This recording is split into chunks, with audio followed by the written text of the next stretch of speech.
Ja, ein herzliches Willkommen. Ich freue mich, dass wieder so viele von Ihnen heute dabei sind und freue mich auch ganz besonders auf unseren Gast.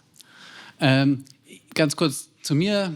Die meisten kennen mich schon, die regelmäßig dabei sind. Mein Name ist Philipp Benz. Ich sage das extra, weil ich bei 3/4 der Veranstaltungen immer wieder die Kritik kriege, dass ich vergessen habe, mich selber vorzustellen. Ja, Philipp Benz, ich bin auch TUM-Professor und mache jetzt seit einigen Jahren schon diese wundervolle Veranstaltung, darf die mitmoderieren mit der sehr tatkräftigen Hilfe unseres School Offices und bin sehr, sehr gerne dabei, unsere Professoren eben in die Stadt zu bringen. Und heute ist es wieder ein ganz besonderer Gast. Ich habe gerade schon gesagt, ich freue mich heute sehr, Wolfgang Liebl zu begrüßen. Wolfgang Liebl ist mit Herz und Seele ein Tummler und ein Mikrobiologe. Als ich mich jetzt ein bisschen in seinen Lebenslauf eingelesen habe, konnte man das sehr klar merken. Er hat also schon an der TUM studiert und promoviert. Das war allerdings damals noch in der Innenstadt. Wir hatten uns eben noch darüber unterhalten. Die Uni hat sich da auch so ein bisschen erweitert und gestreckt bis nach Freising. Hat dort allerdings auch schon das Hauptfach Mikrobiologie studiert, im Biologiestudium. Also das war von Anfang an irgendwie dieser Pfad schon vorgelegt. Nach der Promotion bist du dann nach Amerika gegangen. Wir haben das mehrfach schon gehabt. Das ist eine sehr typische Geschichte, die ich auch gemacht habe. Wir Biologen machen das irgendwie. Man geht dann zu seinem Postdoc nach Amerika. Wolfgang war am MIT, also Massachusetts Institute of Technology, wirklich weltbekannt und weltweiter oder ein sehr guter Rang.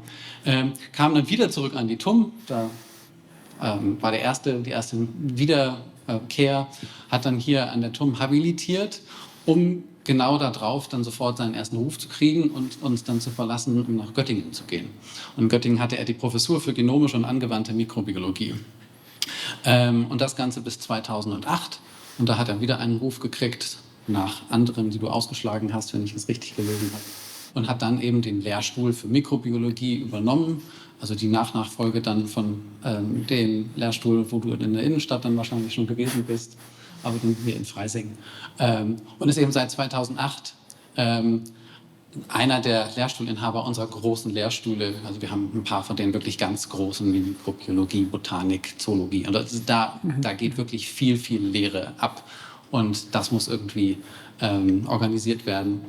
Und das ist auch ein Punkt, den ich erwähnen wollte, weil was ich beim Wolfgang besonders toll finde, ist, dass er, und das sieht man eben in seinem CV, sich ultra viel für die Studenten eingesetzt hat. Studenten und Doktoranden. Ich zähle nur auf, Positionen in der Uni-Verwaltung, die du schon inne hattest oder inne hast, Studiendekan für die Biologen für viele Jahre, jetzt Vice-Dean für Talent Management und Diversity, du warst Sprecher des oder bist Sprecher des Graduiertenzentrums unserer School und also das spricht schon für sich. Wenn wir gerade beim Nachwuchswissenschaftler sind, das, was ich nicht vergessen darf zu erwähnen, ist, dass auch ich ihm in dieser Hinsicht sehr dankbar bin, denn er war auch der Vorsitz der Berufungskommission, die mich an diese Uni geholt hat. Und da bin ich ihm auch sehr dankbar für, dass das so gut funktioniert hat. Auch außerhalb der Uni bist du aktiv, zum Beispiel warst du im Vorstand des Fördervereins für die industrielle Biotechnologie Bayern, also ein großes Netzwerk der industriell aktiven Biotechnologen hier eben in unserem schönen Freistaat. Und was mich so ein bisschen eben zu deiner Forschung bringt, denn er ist nicht nur Mikrobiologe, sondern er ist von Herzen ein angewandter Mikrobiologe, der sich eben Bakterien jeglicher Couleur gerne anschaut, unter dem Vorsatz, wie kann man die wirklich toll nutzen. Und da werden wir mehr drüber hören heute, bin ich mir ganz sicher, aber generell geht es da eben um die Genomanalyse, die Regulation und Enzymatik, insbesondere vom Polysaccharida-Abbau, was mir auch sehr am Herzen liegt, denn ich mache ganz, ganz ähnliche Sachen mit den Pilzen. Und auch die Entwicklung von neuen Tools, wie wir sagen, um Bakterien, die vielleicht eben noch nicht so gut bearbeitet werden können, dann genetisch und genomisch wirklich auseinandernehmen und nutzen zu können. Und genau, und jetzt will ich auch gar nicht viel mehr sagen, außer einen formalen Ansage noch. Und zwar haben Sie auf Ihren Stühlen alle so ein Kärtchen gefunden, was unser kleiner Evaluationsbogen ist. Den hatten wir beim letzten Mal auch schon ausgeteilt, aber vielleicht hat der ein oder andere ihn auch noch nicht ausgefüllt. Sie können ihn auch gerne noch normal ausfüllen. Wir sind sehr glücklich, wenn Sie das tun, weil uns das auch so ein bisschen Überblick gibt, wo kriegen Sie eigentlich die Informationen her, dass hier was Tolles läuft und wie finden Sie es eigentlich, wie können wir es verbessern. Wir gucken uns das auf jeden Fall an, wir besprechen das auch und nutzen das, um diese Veranstaltung auch noch besser zu machen. Und damit höre ich jetzt auf und freue mich auf deinen Vortrag und hinterher auf die Diskussion. Ja. Ja, vielen Dank für die freundliche Einführung, Philipp. Ich darf auch alle begrüßen hier. Freut mich, dass so viele gekommen sind, trotz des guten Wetters. Kann man auch verstehen, wenn man da sich im Biergarten sitzt und dann was trinkt, was Kühles. Freut mich umso mehr, dass so viele da sind. Auch Kollegen, Kolleginnen, die ich sehe aus meinen Lehrstuhlmitarbeiterinnen, Mitarbeiter. Ich will gar nicht alle erwähnen. Ganz besonders freut mich allerdings, dass mein Vater hier ist. Mit 95 Jahren hat er sich hierher begeben. Super, dass du da bist.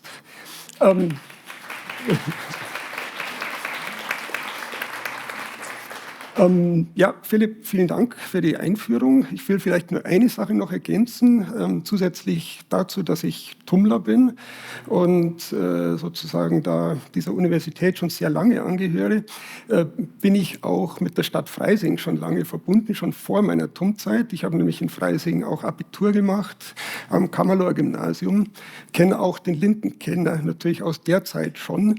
Den gab es damals natürlich auch schon. Gut, aber jetzt legen wir los mit dem Vortrag. Ich darf vielleicht gleich mal kurz zur Einführung ein paar Worte sagen, was Mikrobiologen so tun und ein paar Beispiele geben für doch recht erstaunliche Mikroorganismen, die unter ungewöhnlichen Bedingungen leben und auch über die Diversität der Mikroorganismen in der Umwelt. Also Mikrobiologie deutet ja schon darauf hin, dass wir uns mit kleinen Lebewesen beschäftigen, die man mit bloßem Auge eigentlich in der Regel nicht sieht. Und wir schauen da verschiedene Organismen an. Jetzt, wenn man die Mikrobiologie insgesamt betrachtet, da geht es um sogenannte prokaryotische Mikroorganismen. Das sind Bakterien und Archäen. Auch eukaryotische Mikroorganismen zählen dazu, die Pilze, Hefen. Und in der Regel sind es Einzeller oder einfache Mehrzeller, mit denen sich Mikrobiologen beschäftigen und natürlich nicht zu vergessen auch die Viren. Wie gesagt, ein paar Beispiele von extrem angepassten Organismen wollte ich zur Einführung hier vielleicht vorstellen. Bei welchen Umweltbedingungen können denn Mikroorganismen so leben? Und da gibt es also welche, die können bei sehr Moment, mein Pointer hier, ja, das funktioniert nicht so gut. Bei pH-Werten bis ungefähr 0 runterwachsen. Also die bezeichnen wir dann als säureliebend oder acidophile Mikroorganismen. Dann gibt es welche, die wachsen bei hohen pH-Werten, basischen pH-Werten, die alkaliphilen, welche die hohe Salzkonzentrationen mögen, in gesättigten Salzkonzentrationen wachsen können, die halophilen.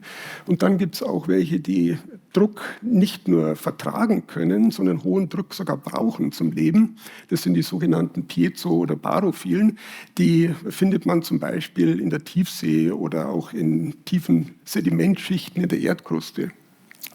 Dann Temperatur natürlich wichtig. Manche Mikroorganismen teilen sich auch bei minus 20 Grad noch, solange natürlich noch flüssiges Wasser da ist. Und manche können auch bei siedend heißen Temperaturen wachsen. Also das geht bis zur Grenze von etwa 120 Grad hoch.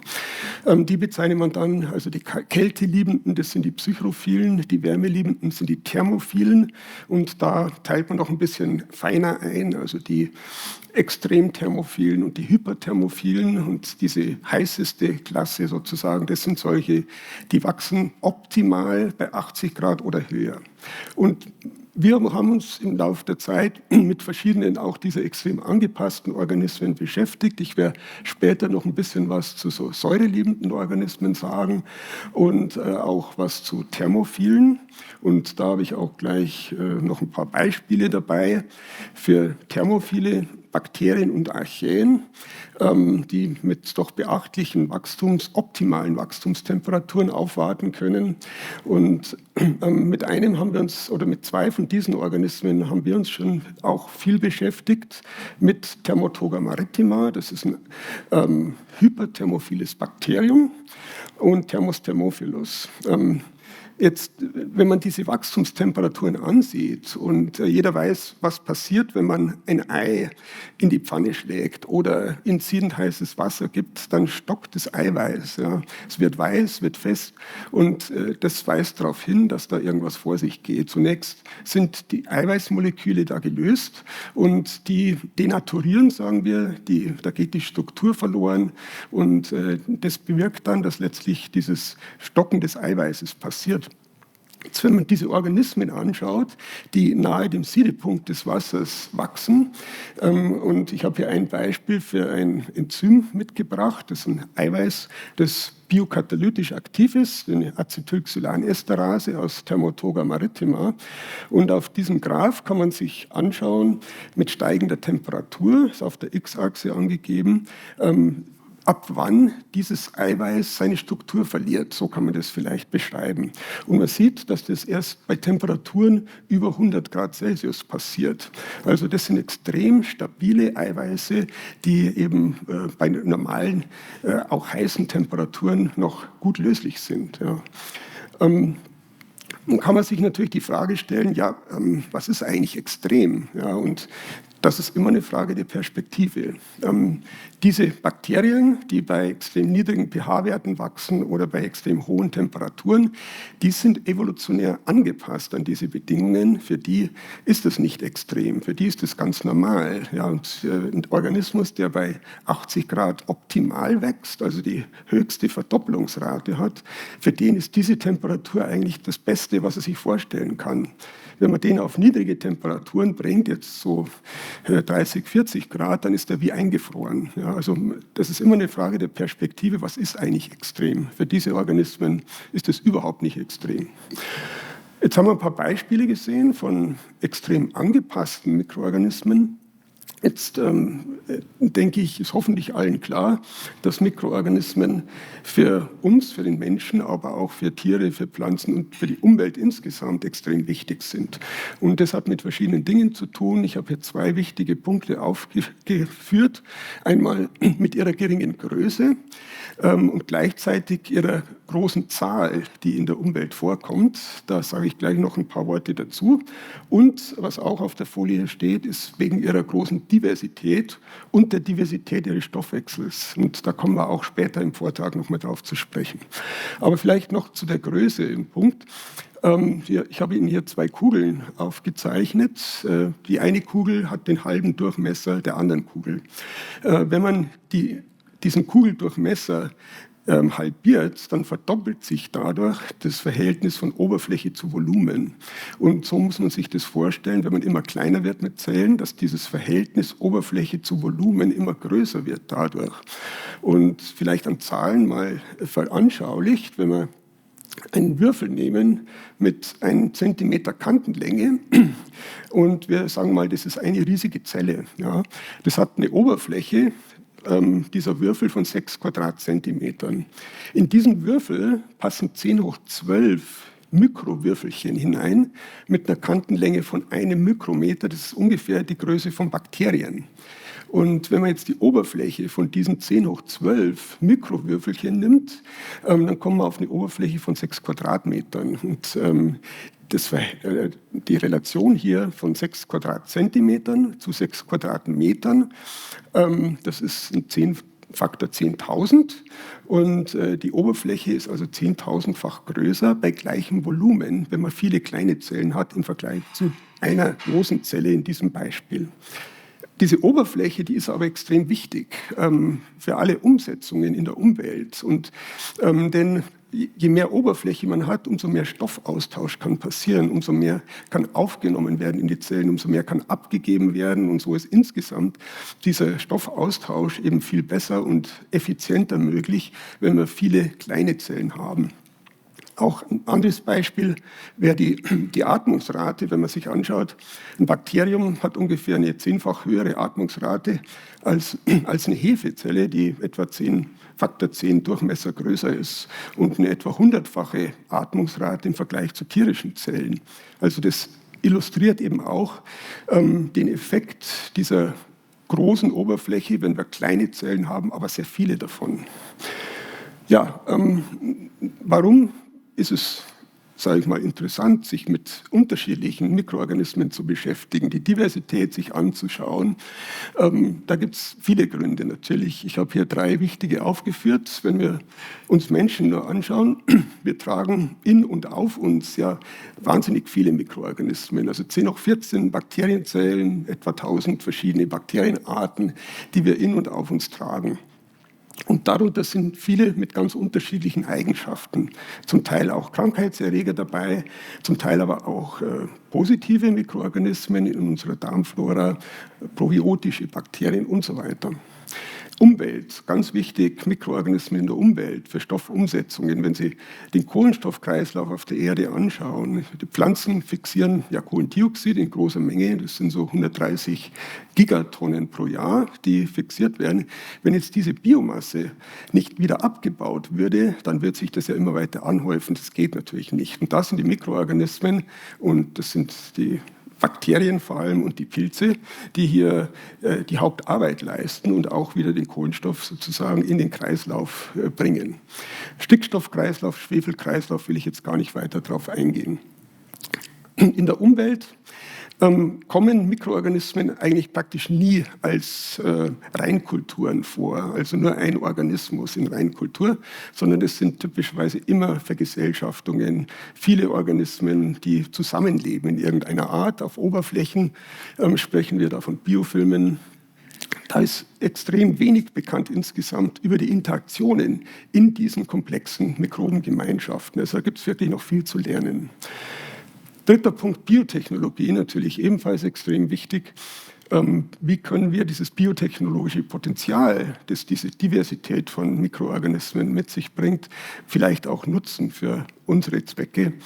Zum Teil tun wir das ja schon sehr lange, wenn Sie an klassische Lebensmittelproduktionsverfahren denken, also Brotherstellung, Sauermilchprodukte herstellen, also Haltbarmachung von Lebensmitteln durch Ansäuern. Das sind ganz klassische mikrobiologische Methoden, die natürlich biotechnologisch sind, aber auch moderne Verfahren, wie die Herstellung von Aminosäuren etwa. In Millionen-Tonnen-Maßstab passiert das mit Hilfe von Bakterien jährlich und Sekundärstoffwechselprodukte. Beispiele wären hier die Antibiotika, die mit Hilfe von Bakterien und Pilzen auch in großer Menge hergestellt werden. Nicht zu vergessen auch Enzyme, also Eiweiße, die Reaktionen katalysieren. Denken Sie da an Enzyme, die in Waschmitteln sozusagen, die wir täglich im Gebrauch haben oder in der Spülmaschine nutzen. Hier haben wir eine ganz einfache Definition von Diversität, beschreibt die Biologie der Vielfalt von und in Lebensgemeinschaften. Und hier ist eine ganz interessante Zahl. Wie viele Organismen gibt es denn überhaupt auf der Erde? Etwa 2 Millionen, kann man ganz grob sagen. Davon ist ungefähr die Hälfte sind Insekten. Wenn man jetzt anschaut, wie viele Arten von Bakterien und Archaeen, also Prokaryonten gibt, dann sind es nur 23.000, die wir bisher kennen, ja, die beschrieben sind. Also wir Mikrobiologen sagen dann, wenn sie valide publiziert sind, dann sind sie offiziell beschrieben und anerkannt. Ja. Also diese Zahl, die ist kleiner als die Zahl in der Pflanzenfamilie der Orchidaceen. Also das ist eine sehr kleine Zahl, wenn man vergleicht mit der Zahl an insgesamt bekannten Arten auf der Erde. Was aber nicht heißt, dass die Mikroorganismen, dass es da nicht viele gibt, aber die kennen wir halt noch nicht. Und das ist so ein Forschungsfeld, mit dem man sich als Mikrobiologe, glaube ich, noch sehr lange beschäftigen wird. Und man weiß von kultivierungsunabhängigen Analysen, man kann Proben aus der Umwelt nehmen, kann bestimmte Abschnitte der Erbinformation kann man dann isolieren und kann die sequenzieren und die geben dann Auskunft über Verwandtschaftsbeziehungen von Organismen, die noch gar nicht kultiviert sind. Und auf die Art weiß man, dass da eben wahnsinnig viel mehr draußen ist in der Umwelt als das, was wir bisher kennen mit diesen 23.000 Arten. Um das zu illustrieren, habe ich hier mal eine Abbildung aus einer Publikation mitgebracht, nicht unsere, sondern von einer anderen Gruppe. Und das ist ein Stammbaum, da sehen wir die 3 Domänen des Lebens mit ihren Entwicklungslinien. Die Bakterien sind hier oben, die Archaeen, also die beiden prokaryotischen Domänen, und die Eukaryoten sind hier drüben. Und hier sind Entwicklungslinien gezeigt, nur solche, die sehr tief abzweigen. Und worauf ich da hinweisen möchte, das sind die, wo es rote Punkte gibt. Und das sind sehr viele, wenn man sich das anschaut bei den Bakterien und Archaeen. Und in diesen tief abzweigenden Entwicklungslinien, da gibt es noch keinen einzigen kultivierten Vertreter bisher. Also das illustriert vielleicht auch die ungeheure, noch unbekannte Diversität von insbesondere auch prokaryotischen Mikroorganismen. Die Eukaryoten, die sind alle hier, also alle Pflanzen, Tiere, Pilze, die sind alle in diesem kleinen Feld. Die Prokaryoten ist alles andere. Also das ist eine ungeheure Diversität, die man erst noch erforschen und möglicherweise auch dann ja für unsere Zwecke noch ausnützen kann. Ja, also es gibt Schätzungen in der Literatur, wie viele Arten von Bakterien und Archaeen es vielleicht gibt. Diese Schätzungen gehen weit auseinander, von 10 hoch 6 bis 10 hoch 12 Arten heißt da. Also hängt natürlich auch ein bisschen davon ab, wie man eine Art überhaupt definiert. Ich denke, diese 10 hoch 12, die sind sicher zu hoch gegriffen, aber selbst wenn man die kleinste Zahl, die kleinste Schätzung hier nimmt, von 10 hoch 6 Arten von Bakterien und Archaeen insgesamt, und dem gegenüberstellt, was wir kennen, also diese 23.000 Arten, die auf der letzten Folie schon waren, dann ist klar, das sind auf jeden Fall Größenordnungen dazwischen. Und das sind Größenordnungen von unbekannter, unkultivierter Diversität, die es noch zu erforschen gilt. Also wir können nur einen kleinen Teil der Mikroorganismen bisher kultivieren. Viele werden wir vielleicht auch nie kultivieren können, weil sie zum Beispiel innerhalb von Zellen als Endosymbionten leben oder Episymbionten, die einfach ihre Wirte brauchen. Die wird man in Reinkultur wahrscheinlich nur schwer oder gar nicht in isolierter Form züchten können. Aber nichtsdestotrotz gibt es, auch wenn man die abzieht, noch ungeheuer viele Mikroorganismen, die wir nicht kennen, die wir nicht kultivieren können bisher. Und diese ungeheure Diversität von Mikroorganismen, die spiegelt sich natürlich auch wieder in einer immensen Diversität an Genen, an Enzymen, an Stoffwechselwegen und Verbindungen, die diese Organismen synthetisieren können. Damit komme ich ja zu den Forschungsinteressen am Lehrstuhl für Mikrobiologie. Ich werde diese Liste nicht runterlesen, keine Sorge. Ich wollte nur ein bisschen zeigen, wenn Sie da 2, 3 Zeilen einfach lesen, dann werden Sie merken, das ist extrem divers, was wir machen. Also passt zur Diversität auch, ja, dass wir Interesse für ganz verschiedene Themen haben am Lehrstuhl für Mikrobiologie. Das geht von solchen extrem angepassten Mikroorganismen über Abbau von Polysacchariden, wie Philipp Benz am Anfang auch schon erwähnt hat, Metagenomanalysen, dazu werde ich auch später noch ein bisschen was sagen, aber auch zum Beispiel Bierverderber, Starterkulturen werden am Lehrstuhl erforscht, bis hin zu Pilzen, die avaskuläre Mykorrhizen ausmachen. Und ein ganz kleines Projekt, aber sehr interessant in letzter Zeit, ist auch die Untersuchung von Wachstum von anaeroben Bakterien unter Maßbedingungen. Also ein breites Spektrum verschiedener Themen, für die wir uns interessieren. Ich kann natürlich nicht alles erzählen. Darum habe ich mich eingeschränkt oder musste mich einschränken auf ein paar Themen. Die Einleitung ist im Grunde schon erzählt worden jetzt von mir und ich werde ein bisschen was über Clostridien Ihnen jetzt berichten, die Zellulose abbauen und auch solche, die Lösungsmittel produzieren können.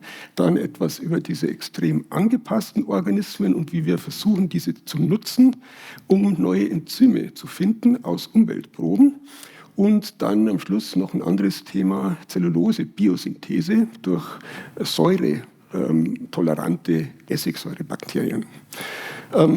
Die Arbeit am Lehrstuhl wird natürlich von vielen Leuten gemacht, nicht von mir.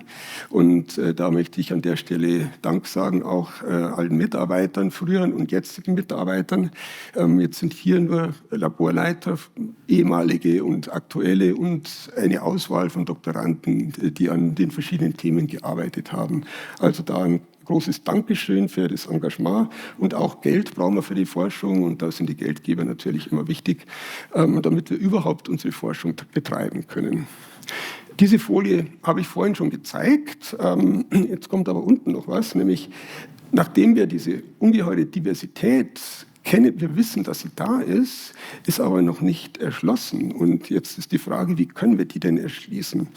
Und wir machen da zwei verschiedene Methoden, die wir anwenden. Einmal versuchen wir, bisher unkultivierte Mikroorganismen in Kultur zu bringen und die zu charakterisieren, und zum anderen beschäftigen wir uns mit metagenomischen Ansätzen, wo wir die Kultivierung überspringen, die gar nicht mehr kultivieren, sondern direkt aus Umweltproben auf die Suche nach interessanten Genen und Enzymen, also Biokatalysatoren gehen. Ja, also wir fangen an mit den Clostridien, die Zellulose abbauen. Zellulose ist ein Polysaccharid, das in Pflanzenzellwänden vorkommt in großer Menge. Das häufigste Polysaccharid auf der Erde, ist enzymatisch schwer abbaubar, weil es wasserunlöslich ist, stark kristallin ist. Aber es gibt Bakterien und Pilze, die angepasst sind, die sich spezialisiert haben auf Zellulose als Substrat und das ganz gut abbauen können. Und wir interessieren uns da für anaerobe Bakterien. Man sieht hier den Abbau von Filterpapierstreifen in anaeroben Fläschchen. Und man sieht hier, nach 4 Tagen sind die Filterpapierstreifen weg. Die Zellulose wurde abgebaut und dafür tritt eine Trübung auf. Das sind die Bakterien, die da drin jetzt gewachsen sind, die verursachen diese Trübung. Diese anaeroben Bakterien, davon machen manche ganz effiziente Enzymkomplexe für diesen Zweck, um die Zellulose abzubauen. Das sehen wir hier auf der Abbildung. Hier haben wir diese grünen Eiweißmoleküle, die letztlich als Rückgrat dienen, um Enzyme zu binden, um biokatalytische Eiweiße zu binden. Und das bildet einen riesigen Enzymkomplex hier. Ja. Und der ist effizient im Zelluloseabbau, und das kann sogar noch größer werden, weil solche Komplexe können dann mehrere davon sich zu noch größeren Komplexen vereinen, wenn sie nämlich an ein weiteres Protein binden. Also es gibt riesige Proteinkomplexe, und die sind sehr effizient eben um Zellulose und die Begleitpolysaccharide, wie sie in Pflanzenzellwänden vorkommen, abzubauen.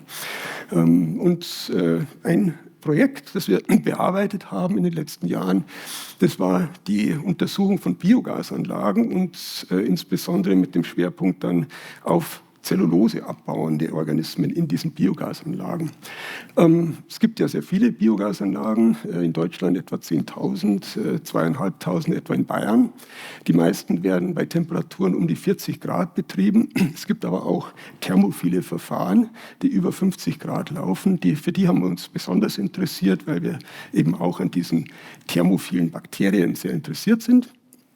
Und in den Biogasanlagen läuft ein ganz komplexer Vorgang ab. Die komplette anaerobe Nahrungskette ist hier abgebildet.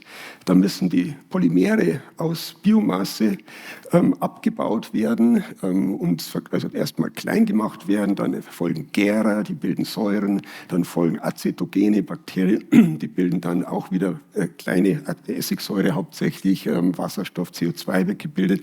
Und am Ende dieser anaeroben Nahrungskette sind die sogenannten methanogenen Archaeen. Das sind die Organismen, die das Methan bilden. Das ist das Produkt, das man eigentlich haben möchte. Ja.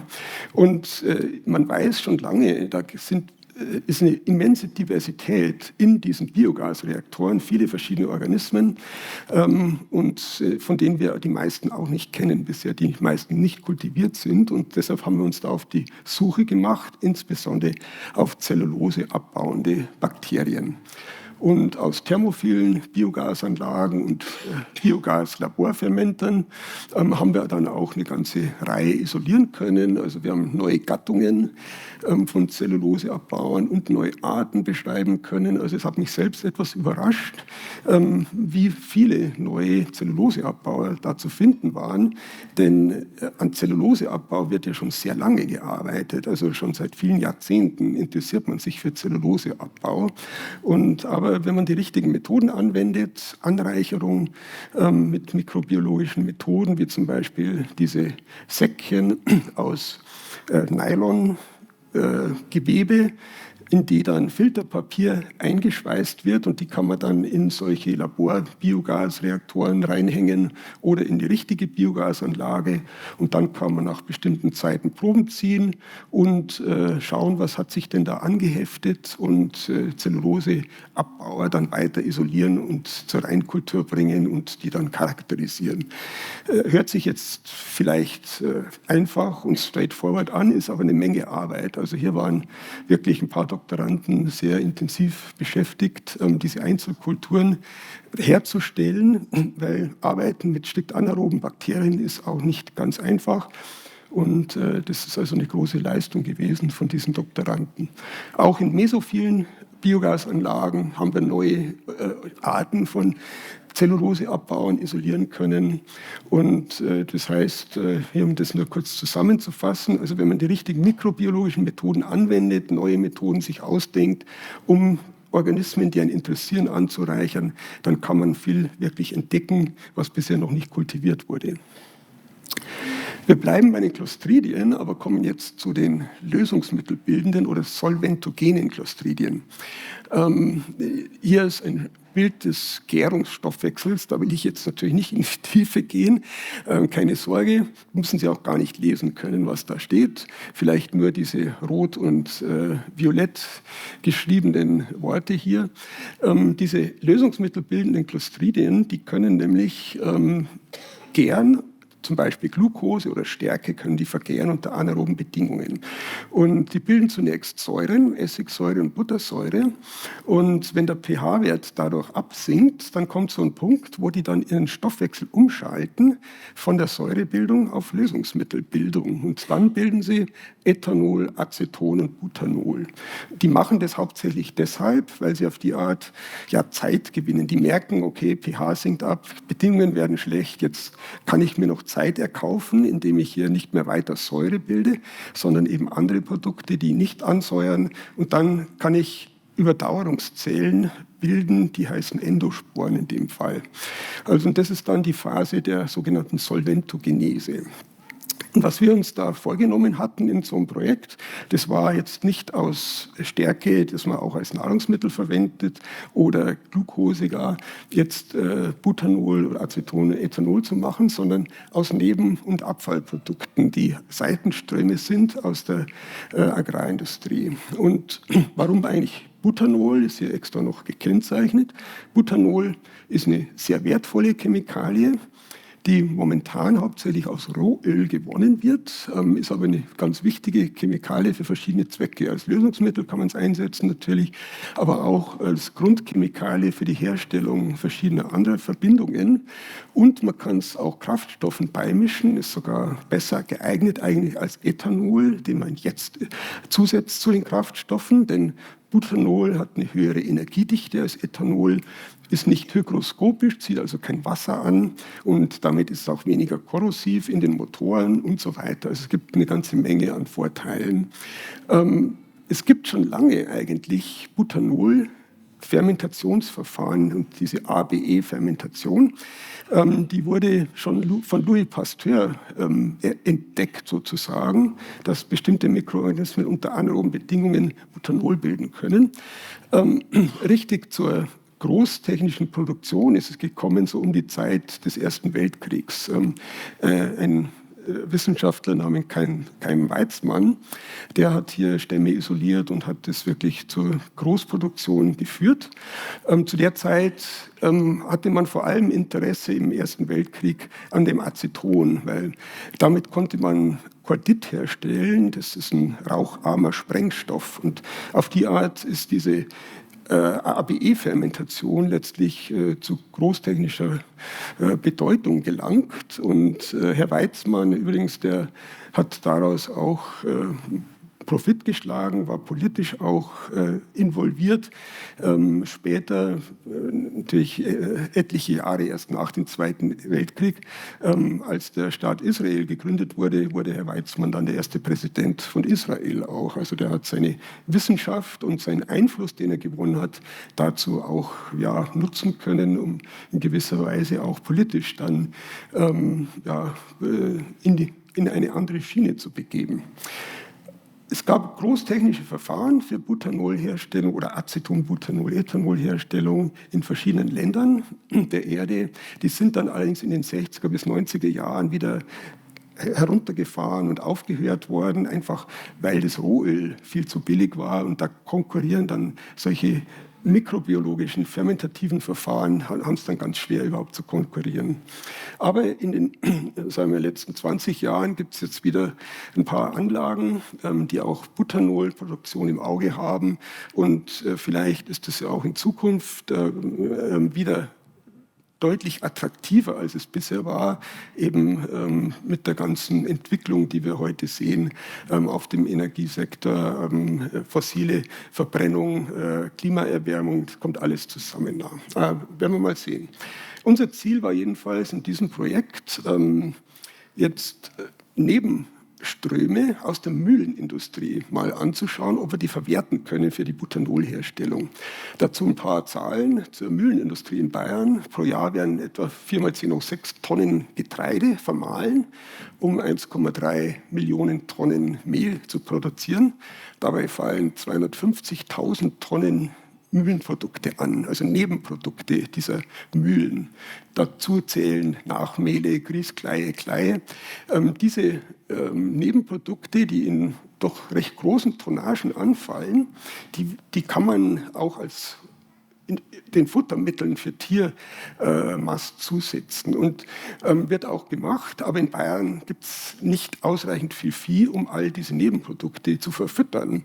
Und was man dann tun kann, ist, dass man das exportieren kann in andere Bundesländer, nach Norden, Norddeutschland. Da gibt es mehr Vieh und da können sie es mehr brauchen. Aber da haben wir lange Transportwege. Das ist natürlich auch nicht gut und macht das Ganze auch wieder teuer. Und von daher ist eine doch vernünftige Alternative, sich mal anzuschauen, ja, kann man denn diese Mühlennebenprodukte vielleicht auch zu wertvollen Substanzen über Fermentation letztlich vergären. Und darum haben wir uns da mal beschäftigt und haben aus unserer Stammsammlung am Lehrstuhl eine ganze Menge verschiedener Clostridienstämme durchforstet, nach solchen, die auf diesen Mühlennebenprodukten Butanol bilden können. Und ohne jetzt in Details zu gehen, sind wir da doch zu ganz guten Ergebnissen gekommen. Also Lösungsmittelkonzentrationen von bis zu 2%. Das ist eigentlich sehr gut. Das kriegt man auch nicht viel besser hin, wenn man reine Glucose vergärt mit bestimmten Stämmen. Und die Butanolkonzentrationen auch bis zu etwa 1,4%. Also es sind ganz gute Werte. Diese Mühlennebenprodukte, die sind stärkehaltig und deshalb können auch manche Clostridienstämme ganz gut daraus auch Butanol bilden. Wir haben uns dann auch mal, die Mühe gemacht, also in Kooperation, die Frau Dr. Lewandowski von der Fritz Mayr Umwelttechnik hat das gemacht, so eine Profitabilitätsrechnung aufzumachen. Ja, wird sich sowas überhaupt lohnen, wenn man Mühlennebenprodukte zu Butanol fermentativ umwandelt? Und da sind jetzt zwar nicht alle Kosten eingeflossen, das muss ich ehrlicherweise zugeben, aber wenn man eine ausreichend große Tonnage an, in dem Fall Weizennachmehl nimmt und das fermentieren würde zu Butanol, dann sieht man an diesem grünen Tortenstück hier, dass es tatsächlich ökonomisch interessant werden könnte, insbesondere wenn Butanolpreise zum Beispiel noch stärker steigen würden. Ja, oder durch Rohölverknappung oder sonst was kann das ja auch passieren. Also im Grunde hier zusammenfassend zu dem Punkt, also das sind geeignete Substrate für diese ABE-Fermentation und es wäre auch ökonomisch tragfähig unter bestimmten Bedingungen. Und ausreichend Substrat ist auch da. Jetzt gibt es in diesen Mühlen auch ja, so Getreidereinigungsabgängen in doch relativ großer Zahl. Das ist mehr tatsächlich Abfall, der für gar nichts mehr verwendet werden kann. Und wir haben uns da einer bestimmten Fraktion angenommen. Das sind solche mit Mutterkorn, Sklerotien, Claviceps purpurea. Das ist ein Pilz, der Alkaloide bildet. Die sind hochtoxisch für Mensch und Tier. Das heißt, sowas, das wird dann aussortiert vor der Roggenvermahlung mit optoelektronischen Methoden. Und sowas kann man natürlich für sonst nichts mehr einsetzen. Das kann man höchstens verbrennen oder vielleicht auch in eine Biogasanlage noch reinschmeißen. Aber ansonsten kann man das zu gar nichts verwerten. Und wir haben da mal versucht, können wir das denn vergären zu Butanol? Und das funktioniert auch. Mit bestimmten Stämmen kriegt man da ähnlich gute Butanolproduktivitäten wie bei den Nachmehlen. Also das war eigentlich ganz positiv hier. Jetzt haben wir über Zelluloseabbauer gesprochen und über Butanolbildung. Jetzt will ich das noch zusammenführen. Das ist jetzt ein aktuell laufendes Projekt. Da kann ich aber nicht sehr in die Tiefe gehen, sondern nur dieses eine Bild Ihnen zeigen. Jetzt, wenn man Zelluloseabbau und Butanolbildung in einem Organismus zusammen konstruieren wollte. Mit gentechnischen Methoden kann man ja heute viel machen. Aber solche Ansätze haben meistens nicht zu sehr gutem Erfolg geführt. Ja, dass man einen Organismus, zum Beispiel im Butanolbildner, jetzt Abbau von Zellulose beibringt, indem man bestimmte Gene einführt. Was aber jetzt ein ganz vielversprechender Ansatz ist, der in letzter Zeit doch recht häufig auch gemacht wird, ist Co-Kultivierung verschiedener Organismen. Und in dem Fall haben wir jetzt hier ein Zellulose-abbauendes Clostridium, wir haben ein lösungsmittelbildendes Clostridium, in dem Fall noch ein drittes Clostridium, das Kohlendioxid verwerten kann. Und die kultiviert man jetzt gemeinsam in einem Bioreaktor, um aus Zellulose Butanol zu machen. Das ist die Idee des Ganzen.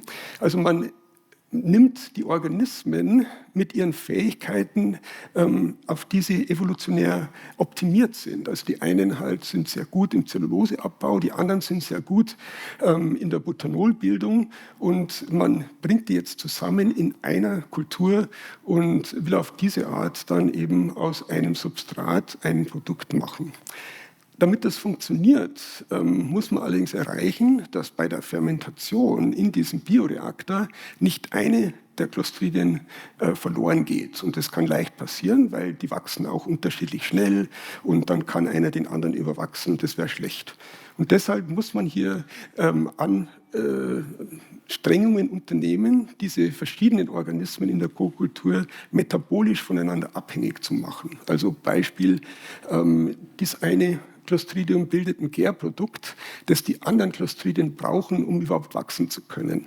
Und auf die Art muss man Gentechnik einsetzen, kann man diese unterschiedlichen Organismen eben stoffwechselmäßig voneinander abhängig machen, damit sie in einer gemeinsamen Kultur auch stabil diese Leistungen vollbringen können. Gut, damit verlassen wir aber diesen Punkt hier mit den Clostridien und gehen jetzt zu den thermophilen Bakterien und wie die uns helfen können, neue Gene zu finden. Und wir haben gerade jetzt über diese Kultivierung von bisher unkultivierten Mikroorganismen gesprochen, die Zellulose abbauen. Jetzt möchte ich den zweiten Ansatz auch noch ein bisschen was erzählen, wie man mit metagenomischen Ansätzen ohne vorherige Kultivierung sich auf die Suche machen kann nach interessanten Biokatalysatoren. Die grundsätzliche Vorgehensweise ist hier gezeigt. Also man nimmt eine Umweltprobe oder mehrere und isoliert daraus die gesamte Erbinformation. Das bezeichnet man als das Metagenom. Das ist die Gesamtheit der Genome, die Gesamtheit der Erbinformation aller Organismen in der Probe.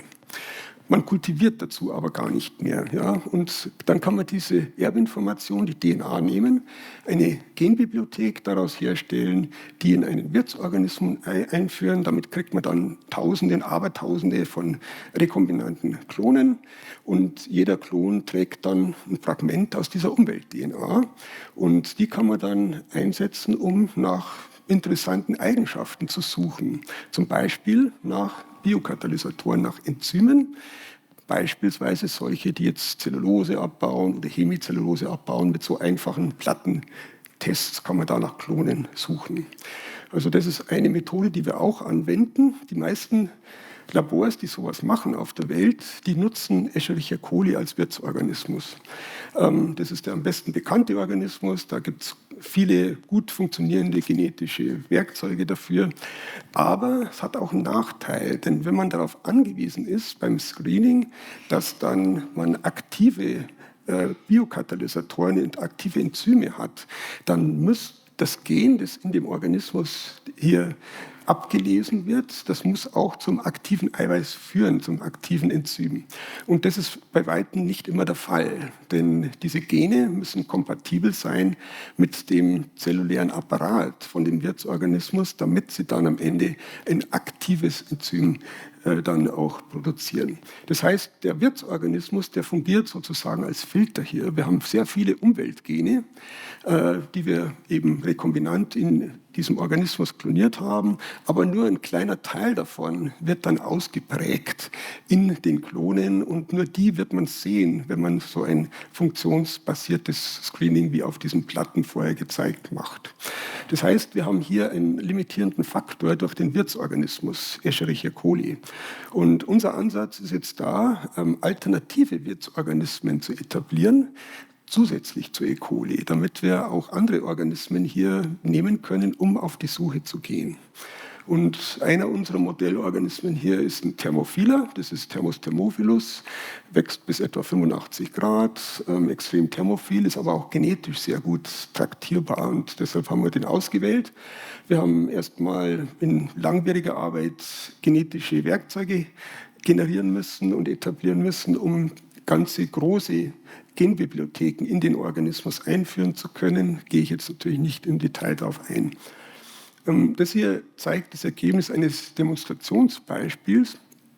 Nur eine ganz kleine Genbibliothek, nur aus einem Organismus, Thermus brookianus. Und die haben wir dann in diesen Thermus thermophilus, unseren neuen Wirt, und Escherichia coli eingebracht. Und dann mal verglichen, wie viele aktive Klone können wir dann identifizieren, die verschiedene Polymere abbauen hier. Das sind verschiedene Polysaccharide, das ist ein Esterase-Substrat oder Lipase-Substrat, das ist Magermilchpulver im Grunde, also Proteinabbau kann man damit nachweisen. Man sieht, wenn wir den Wert Escherichia coli nehmen, haben wir nur einen einzigen aktiven Klon gefunden, der Xylan abbaut. Das ist eine Hemicellulose, das man in Pflanzenzellwänden findet. Wenn man den Wirt Thermus thermophilus mit genau den gleichen DNA-Stücken aus der Umwelt hier versehen, dann sieht man, kriegt man eine ganze Menge mehr. Und das ist sozusagen der Beweis gewesen, ja, hier kann man mehr kriegen. Jetzt war das nur ein Einzelorganismus für die Genbibliothek, dann wollte man das natürlich auch in größerem Maßstab mit einer richtigen Umwelt-DNA-Probe machen, also ein richtiges metagenomisches Experiment. In dem Fall haben wir noch einen anderen Stamm konstruieren müssen, weil wir uns für Esterasen da interessiert haben. Esterasen sind Enzyme, die solche Substrate wie dieses Tributerin spalten. Wir haben jetzt so einen Thermus thermophilus Stamm generiert, verschiedene Mutationen, auf die gehe ich nicht ein. Aber wenn wir nur hier unten schauen, der Wildtyp von dem Thermus thermophilus, der Ausgangsstamm, der wächst auf einer Platte, in der Tributerin, dieses Substrat, das da drüben gezeigt ist, als einziger Kohlenstoffquelle wächst. Dieser Stamm hat 4 Mutationen und der wächst jetzt nicht mehr auf Tributerin. Der kann dieses Substrat nicht mehr spalten in ausreichender Effizienz, um darauf wachsen zu können.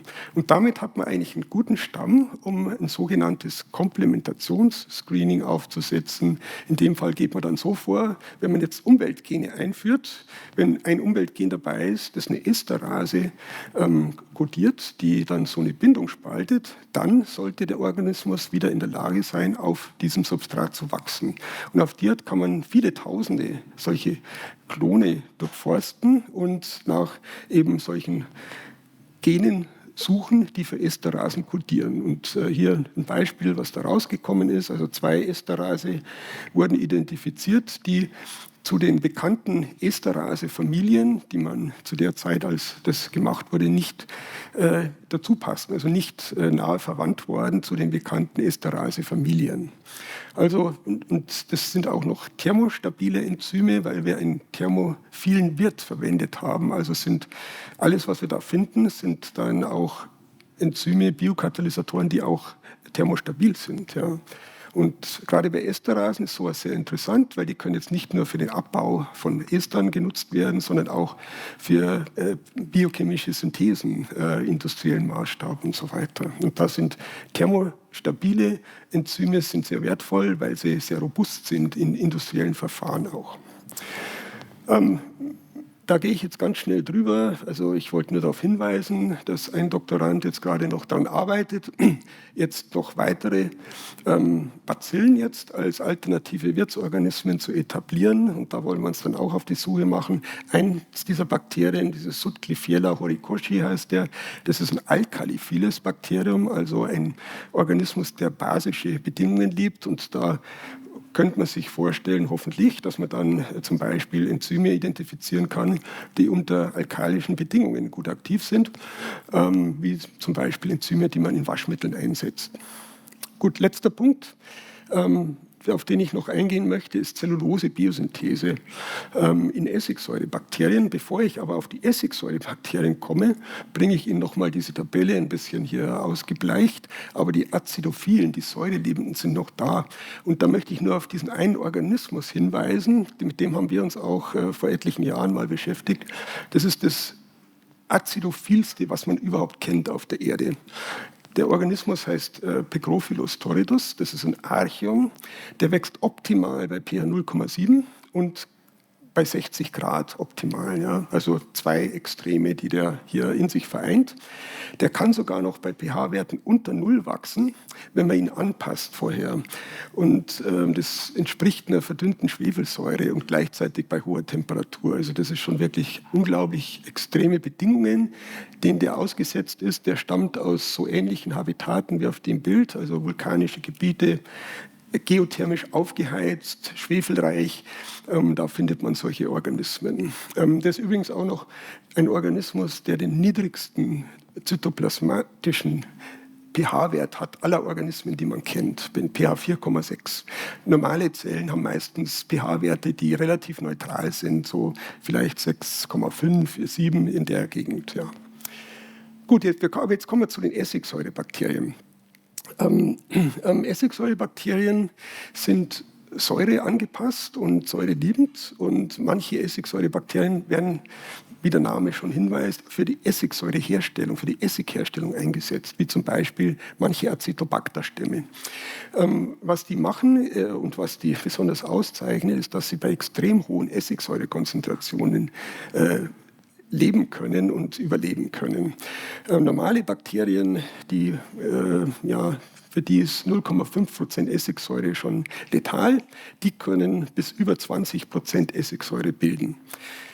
Das passiert so, dass Ethanol oxidiert wird an der Oberfläche dieser Zellen, erst zu Acetaldehyd, dann zu Essigsäure. Der pH-Wert sinkt dadurch ab. Bei niedrigem pH-Wert haben wir aber dann die Situation, dass ein relativ großer Anteil der Essigsäure in dieser Form, wie sie hier gezeichnet ist, vorliegt, in der nicht dissoziierten Form, sagt man dazu. Diese nicht dissoziierte Essigsäure, CH3COH, die kann relativ leicht über die Zytoplasmamembran diffundieren und in der Zelle ist es relativ neutral und da dissoziiert die Säure wieder. Ja, und dann kriegen wir hier die Protonen freigesetzt und die bewirken wiederum eine pH-Absenkung in der Zelle. Das heißt, das darf nicht zu sehr passieren, weil sonst säuert das Zytoplasma an und dann sterben die Zellen ab. Diese Essigsäurebakterien, die vertragen das aber gut. Die sind eben so angepasst, dass die das gut können. Essigsäurebakterien kommen vor auf Pflanzen, Blütennektar zum Beispiel, Pflanzenverletzungen, Früchte, aber auch in Lebensmitteln, Essigsäure für die Essigherstellung natürlich grundsätzlich mal, aber auch Verderbsorganismen bei Getränken, also zum Beispiel Wein, wenn der sauer wird, das sind Essigsäurebakterien. Ja. Aber auch im Verdauungstrakt von Insekten, was auch ganz interessant ist, da kann man Essigsäurebakterien isolieren. Sie haben einen ganz charakteristischen Energiestoffwechsel und produzieren unvollständig oxidierte Produkte, obwohl sie eigentlich, manche zumindest, können auch voll oxidieren bis zur Stufe von CO2, wenn sie organische Substrate nehmen. Aber typischerweise häufen sie dann ein unvollständig oxidiertes Produkt an. Und deshalb sind sie sehr interessant für die Biotechnologie, zum Beispiel für die Essigherstellung, weil sich dann Essig eben anhäuft oder Herstellung von Gluconsäure, von Weinsäure, Sorbose bei der Vitamin-C-Herstellung. Eine Sache, mit der wir uns mal beschäftigt haben, wäre die Oxidation von Erythritol zu Erythrulose. Erythrulose, das ist ein Bräunungsmittel in Kosmetika. Das sind dann so Cremes. Wenn man sie auf die Haut schmiert, dann wird die Haut braun dadurch. Ja. Also es gibt verschiedene solche Bräunungsmittel. Und das können diese Essigsäurebakterien sehr gut. Wir haben hier einen Stamm konstruiert, dem fehlen alle ähnlichen Enzyme, die in der Membran sind. Also hier sehen wir es ganz gut. Die Atmungskette des Essigsäurebakterien, diese Enzyme, die die Substrate oxidieren, die sind an der Oberfläche der Zytoplasmamembran. Die Substrate müssen gar nicht aufgenommen werden in die Zelle und die Produkte müssen nicht abgegeben werden. Und dadurch gibt es keine Transportlimitierungen über diese Membran. Das ist für Biotechnologie sehr interessant. Und letztlich Oxidation bedeutet Abspaltung von Elektronen und die Elektronen gehen dann über die Atmungskette in der Zytoplasmamembran auf den Sauerstoff. Okay, in dem Fall haben wir einen Stamm konstruiert, dem fehlen alle diese Enzyme für verschiedene Substrate. Der bildet nur noch eins dieser Enzyme und der kann wirklich sehr effizient dann Erythritol, ein Zuckeralkohol, zu diesem Zucker Erythrulose oxidieren mit einer Produktausbeute von 99% und Konzentration 242 Gramm pro Liter. Das haben wir in Kooperation mit Bioverfahrenstechnikern gemacht, Professor Wolster-Botz in Garching. Also ungeheure Produktkonzentrationen kann man erreichen. In einem neuen Projekt haben wir jetzt Produktkonzentration, das ist eine andere Oxidation, ein anderes Produkt, kann ich aber leider nicht darüber sprechen hier. Da kommen wir schon auf über 350 Gramm pro Liter und vielleicht geht es noch höher rauf. Also es sind unglaubliche eigentlich Konzentrationen an Produkten, die man da gewinnen kann. Ja, Zellulose kennen wir ja schon aus Pflanzenzellwänden und was vielleicht nicht so gut bekannt ist, ist, dass manche Bakterien auch Zellulose bilden können. Ja, also nicht nur Pflanzen können Zellulose machen. Wird manchmal auch als Nanozellulose bezeichnet, hat gewisse Eigenschaften, die zumindest für manche technische Anwendungen sehr interessant wären. Also Reinheit, weil hier keine Vergesellschaftung mit Hemizellulosen oder Lignin, wie wir es in der Pflanzenzellulose haben. Die Molekularmasse ist größer, die Kristallinität ist größer, Zugfestigkeit größer, Wasserbindefähigkeit ist größer. Also gibt es verschiedene ganz interessante Eigenschaften. Und da gibt es verschiedene Anwendungen auch für solche Zellulosen, die von Bakterien hergestellt werden. Uns haben wir jetzt in dem Fall gar nicht die Anwendungen primär interessiert, sondern die Zellulose-Synthese selbst. Und die erfolgt relativ ähnlich zur Zellulose-Synthese in den Pflanzen. Das Schlüsselenzym dafür, das ist die Zellulose-Synthase, BCSAB, BSCAB. Und diese Zellulose-Synthase, die sitzt in der Zytoplasmamembran dieser Bakterien. Und zwar ist die auch noch sagen wir, geordnet da in der Membran auf einer Seite der Zellen. Und diese Enzyme, die machen dann aus einer aktivierten Glucose, machen die Glucoseketten, die dann aus der Zelle ausgeschleust werden. Und dann werden diese Glucoseketten lagern sich dann zusammen zu Zellulosefibrillen. Und wir wollten uns anschauen, die Zellulose-Synthese in einem Essigsäurebakterium, nämlich der heißt Komagataibacter hansenii. Diese Essigsäurebakterien, die Zellulose bilden, die machen so ein Biofilm auf der Oberfläche ihrer Nährlösung, wie man es hier sieht. Ist relativ robust, kann man runternehmen dann. Also da ist viel Zellulose, aber auch Bakterien natürlich drin. Warum machen die das? Die machen das, weil sie strikt aerob sind. Die brauchen den Luftsauerstoff zum Leben, sonst sind die sofort oder sehr schnell dann tot. Und deshalb halten die sich an der Oberfläche, indem sie so einen Biofilm machen, der zellulosehaltig ist. So sind sie immer nahe an der Luft und kriegen genug Sauerstoff. Jetzt haben diese Organismen in ihrem Genom 3 Gene für Zellulose-Synthasen. Und da hat uns interessiert, ist, in der Arbeitsgruppe von Herrn Ehrenreich bei mir,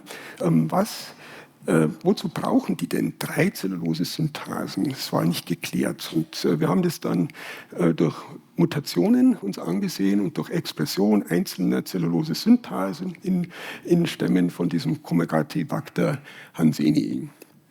Und in dem Fall haben wir den Wildtypzustand, also der Ausgangsstamm. Man sieht hier die Zellen und man sieht so ein Geflecht, ich hoffe, man sieht es einigermaßen, von Fasern, Zellulosefasern, aber auch ist es, sage ich mal, relativ dicht alles, ja, sage ich mal. Jetzt, wenn man nur eine Zellulose-Synthase haben, nämlich diese BCSAB1, dann sieht man auch Fasern, aber man sieht dazwischen nicht mehr so viel. Ja, das sind jetzt Lücken dazwischen. Wenn wir jetzt nur diese andere Zellulose-Synthase haben, BCSAB2, da sieht man auch dann keine Fasern mehr, also überhaupt keine Fasern mehr, aber man sieht noch Material zwischen den Zellen. Ja. Die scheinen also eine Zellulose zu machen, die die Zellzwischenräume anfüllt. Ja. Und wenn nur diese dritte Zellulose-Synthase da ist, dann scheint es nur noch, auch keine Fasern wieder, aber scheint es nur noch ein Material zu geben, ein nicht fibrilläres Material, das die Zellen umgibt. Ja. Und man sieht es auch in der Biofilmbildung ganz gut. Also der Wildtyp, der sieht so aus, hier der Biofilm an der Oberfläche der Kultur. Wenn nur dieses eine Enzym da ist, dann sieht der Biofilm ganz genau oder sehr ähnlich aus, sage ich mal so. Wenn aber dann diese anderen Zellulose-Synthasen nur da sind, dann sieht man so einen fleckigen Biofilm, aber auch sehr wenig und hier fast gar kein Biofilm mehr. Also und diese Ergebnisse haben wir dann letztlich so interpretiert, dass die Zellulosefasern, die Bildung dieser Zellulosefasern, die werden durch dieses BCSAB1 gehen und das davon kodierte Enzym letztlich gemacht. Und die anderen Zellulose-Synthasen, die bilden nicht fibrilläre Polymere, die Zellzwischenräume ausfüllen und die Zellen umgeben. Also verschiedene Funktionen dieser unterschiedlichen Zellulose-Synthasen. Und links ist das Gleiche, was wir gerade auf dem Bild vorher gesehen haben. Auf der rechten Seite ist noch ein anderes Bild von einem anderen Stamm. Das ist ein Zellulose-Überproduzent. Der macht sehr viel Zellulose. Ja. Und wenn man hier den Wildtyp ansieht, der ist ganz normal mit allen Genen, die so da sind. Der bildet Fasern. Ja, und man sieht aber hier kaum mehr diese andere dichte Struktur und man sieht auch weniger Zellen relativ zu den Fasern schon mal, aber das weist natürlich darauf hin, der macht einfach sehr viel mehr Zellulose. Ja. Wenn man jetzt hier die anderen Zellulose-Synthasen deletiert, die Gene dafür deletiert, hier in dem Fall die Nummer 2 und in dem Fall die Nummer 3 und hier alle beide, dann sieht man, dass überall sind noch Fasern da. Das liegt aber daran, dass überall auch noch dieses BCSAB1 noch da ist, also diese eine hauptsächlich für die Fibrillen, für die Zellulose-Fibrillenbildung verantwortliche Zellulose-Synthase ist hier in allen Fällen da. Was man aber vielleicht nicht so gut sieht, aber in dem Bild vielleicht am besten noch, die Fasern, die werden dünner, wenn man die anschaut und vergleicht mit der Wildtyp-Situation. Also die bilden dann dünnere Zellulosefasern, wenn die anderen Zellulose-Synthasen fehlen. Und die Faserstärke ist also reduziert. Und unsere Interpretation des Ganzen sieht dann so aus, dass diese Zellulosefasern, die ja aus mehreren jetzt so Glucose-Ketten bestehen, und da ist Material dazwischen, ja, die durch die anderen, also die Fasern selbst werden durch diese Zellulose-Synthase 1 produziert. Das Material dazwischen, so glauben wir, durch andere Zellulose-Synthasen und auch das andere Material dann zwischen den Zellen und um die Zellen rum, das sind dann andere Zellulose-Synthasen. Also, dass diese nicht fibrillären Polysaccharide, dass die so eine Art Kleber bilden, ähnlich wie in der Pflanzenzellwand vielleicht Hemicellulosen da sind, haben wir hier andere Zellulosen.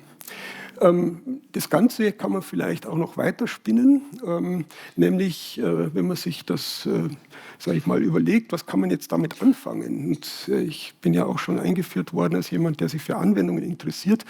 Man kann versuchen jetzt mit rekombinanten Mitteln Stämme herzustellen mit maßgeschneiderten Eigenschaften der Nanozellulose. Und das ist aber jetzt ein bisschen Zukunftsmusik, aber in die Richtung könnte die Entwicklung jetzt tatsächlich gehen. Ja, ich fasse ganz kurz zusammen. Ich habe Ihnen hoffentlich klar machen können, dass es eine große Diversität an Mikroorganismen gibt, zum Teil mit ungewöhnlichen Eigenschaften, großteils noch unerforscht. Dann Man kann, wenn man mikrobiologisch neue Methoden ausprobiert und klassisch mikrobiologisch vorgeht, kann man auch neue Organismen isolieren und diese charakterisieren, die eben auch zum Teil sehr interessante Eigenschaften haben. Das habe ich am Beispiel der Zelluloseabbauer Ihnen demonstriert. Dann habe ich Ihnen was erzählt, wie wir versuchen, Gene aus Umweltproben zu isolieren mit Hilfe von alternativen Wirtsorganismen. Diesen Thermos insbesondere hatte ich Ihnen da vorgestellt. Und schließlich bei der Zellulose-Synthese, diesem Projekt, denke ich oder hoffe ich, habe ich Ihnen zeigen können, erstens, dass wir die unterschiedlichen Funktionen dieser Zellulose-Synthasen ein Stückchen weit aufklären konnten und dass wir damit auch die Aussicht haben, vielleicht in Richtung biotechnologische Anwendung durch Herstellung maßgeschneiderter Zellulosen letztlich weiterzuentwickeln. Damit bin ich am Ende, stehe natürlich dann auch für Fragen gerne zur Verfügung, aber bevor ich wieder das Wort übergebe, darf ich noch hinweisen auf den nächsten Vortrag am 26. September von Herrn Kollegen Michael Richlik, ein Lebensmittelchemiker, der über das Thema dann sprechen wird, wie sicher sind unsere Lebensmittel, gefühlte, reale und unbekannte Risiken. Gut, damit bin ich am Ende. Vielen Dank für die Aufmerksamkeit.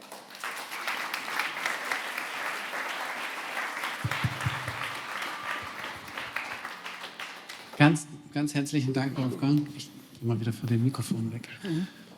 Damit sind wir noch nicht am Ende, denn jetzt haben wir in der Tat noch Zeit für Fragen.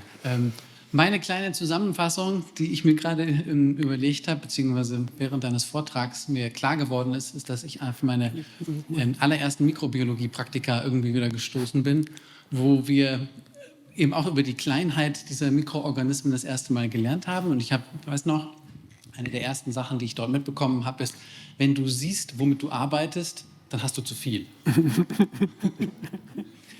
Die zweite Sache, an die ich mich erinnern musste, war Biofilme. Die finde ich ultra spannend. Ich glaube, Biofilme haben wir alle auch schon mal mit Kontakt gehabt, wenn Sie mal zu Hause zum Beispiel irgendwie die Rohre der Spüle oder so aufgemacht haben und da mal reingegangen sind. Das ist so schön schmierig. Ja? Aus diesen ersten Erfahrungen habe ich auch noch etwas gelernt, damals schon im Studium, was wir damit irgendwie dann auch mal zu tun hatten. Und zwar woran kann man Chemiker und Mikrobiologen sehr gut erkennen? Das sind die, die sich die Hände waschen, bevor sie pieseln gehen. Also, und danach natürlich auch. Ja. Genau, also. Ganz herzlichen Dank nochmal für diese vielen spannenden Einblicke in wirklich eine wahnsinnig tolle und faszinierende Welt, die uns sonst eigentlich ein bisschen verborgen bleibt. Und ich bin mir sicher, dass es da einige Fragen von Ihnen gibt und möchte das einfach gerne eröffnen. Die Frage.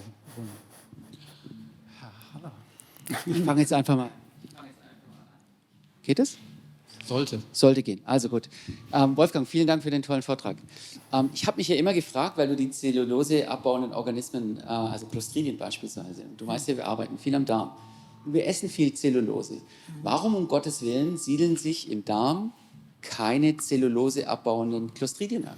Habe ich nie wirklich verstanden, weil das Substrat ist permanent da. Warum schaffen die das nicht, im Darm sich wohlzufühlen? Also ich würde darauf antworten, dafür ist unser Verdauungssystem einfach nicht optimiert in der Evolution. Während bei Wiederkäuern zum Beispiel, da findet man ja jede Menge Zellulose abbauende Bakterien. Die haben aber einen ganz anderen Verdauungstrakt und im Pansen haben wir nicht. Also das ist ein System, das tatsächlich als Abbaumaschinerie für Pflanzenmaterial letztlich evolutionär optimiert ist. Aber wir halt nicht. Ja. So muss man das, glaube ich, verstehen. Unser Verdauungstrakt ist eben nicht auf diese Art von Substrate optimiert. Also ich würde sagen, du gibst mir mal Clostridien, die Zellulose abbauen, dann werden wir mal ein paar Mal... Machen wir einen Versuch. Ja. Weil so richtig überzeugt mich das nicht, weil wir... Die Verweilzeit im Darm ist auch lange. Und wir essen viel Pflanzensubstrat und die Evolution hat uns lange dahin getrieben. Also ganz verstehe ich es immer noch nicht. Aber ja gut, ich glaube auch die Verweilzeit im Darm muss man natürlich auch berücksichtigen bei den Wiederkäuern. Ich kenne jetzt die Zahlen natürlich nicht, aber ich würde schätzen, dass da das Material doch länger Aber 30 Stunden sollte ausreichen, um was abzubauen. Ja. Also gut, wir klären es anders. Aber was für eine Kalorienbombe wäre plötzlich ein Salat? Ja. Aber weißt du, der Evolutionsdruck früher auf Kalorien war ein ganz anderer. Da hätte das durchaus ein Evolutionsvorteil sein können. Da hat man weniger Salat gegessen. Weitere Fragen? Ah, so viele. Das brauche ich. Ja,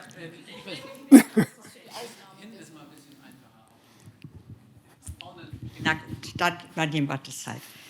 Dass halt vielleicht nur, ich weiß nicht, wie viel Prozent jetzt aufgeklärt sind von den von den Bakterien. Und das Mikrobiom, ja, sind denn alle aufgeklärt vom Darmmikrobiom? Es kann ja sein, dass halt jetzt abbauende Bakterien für die Zellulose da sind. Aber was anderes dazu, ich als Chemiker, wenn ich sage, ich möchte halt Ethansäure haben, dass ich halt von Ethanol ausgehe, wie bestimme ich jetzt die Mikrobe jetzt, die da zuständig ist? Ne, ich kann halt sozusagen das Anfangsprodukt, das Endprodukt kann ich mit Gaschromatographie oder mit LC untersuchen. Aber wie identifiziere ich jetzt die Organismen, die das erfahren? Ich kann ja nicht irgendwo in ein Gerät reinbauen. Oder geht das nur irgendwie mit den, wie heißt das, diese Plättchen da, die auf Agar, dass man halt die Pünktchen auszählt. So habe ich das damals, als ich in den 70er Jahren Chemie studiert habe. Das war halt das irgendwie, da hat man auch Mikrobiologie, ein Seminar, und da haben wir halt immer dann gezählt und dann so Kreise. Ist das heute immer noch so oder geht man heute jetzt jedes Mal, dass man die DNA aufklärt? Also Sie sprechen jetzt von den Essigsäurebildern, oder? Ist ja egal, wir können ja jetzt auch von ja. anderen ausgehen. Ja, also gut, die mikrobiologischen Methoden, die klassischen Methoden, die sind immer noch gleich. Und wenn ich, sage ich mal, was Neues isolieren will, dann muss ich mikrobiologische Methoden beherrschen. Da muss ich steril arbeiten können, ich muss beherrschen, wie vereinzle ich Zellen, Klone und so weiter, damit ich dann auch zur Reinkultur komme. Und das ist, sagen wir, eine der wichtigsten Aufgaben der Mikrobiologen, die sich für sowas interessieren, Organismen zu isolieren, dass sie Reinkulturen herstellen müssen. Weil wenn man die nicht hat, wenn man Mischkulturen hat, wo verschiedene Organismen drin sind, dann kann ich untersuchen, was ich will. Ich weiß nicht, was der einzelne Organismus eigentlich genau macht. Weil dann kann ich auch mit Gaschromatographie irgendwelche Produkte messen. Aber wenn da eine Mischung von Organismen ist, dann werde ich das nicht genau untersuchen können. Und deshalb Reinkulturen ist ganz essentiell in der Mikrobiologie, dass wir die herstellen, damit wir dann Organismen charakterisieren können. Aber grundsätzlich isolieren wir doch mit relativ klassischen Methoden auch im Labor. Was die Genomsequenzierung anbelangt, vielleicht das noch zur Ergänzung, ist es tatsächlich inzwischen Routine und auch wird erwartet, wenn man neue Arten beschreibt, dass man auch die Genomsequenzierung dazu macht. Kostet heute nicht mehr viel und man kriegt die Genomsequenz, die man dann in der Datenbank hinterlegt. Ich hatte seinerzeit von Ames-Tests, die Ames-Bakterien, da habe ich wirklich gekauft. Gibt es heute auch noch sowas zu kaufen? Ja, natürlich. Also Ames-Test für Mutagenitätsanalysen, genau, ja, gibt es auch noch. Ist eine klassische Methode, auch eine eher genetische Methode, aber mit Hilfe von Mikroorganismen durchgeführt, ja. Wie? Hören Sie mich? Ich höre Sie, aber ich glaube, verstärkt wird es nicht.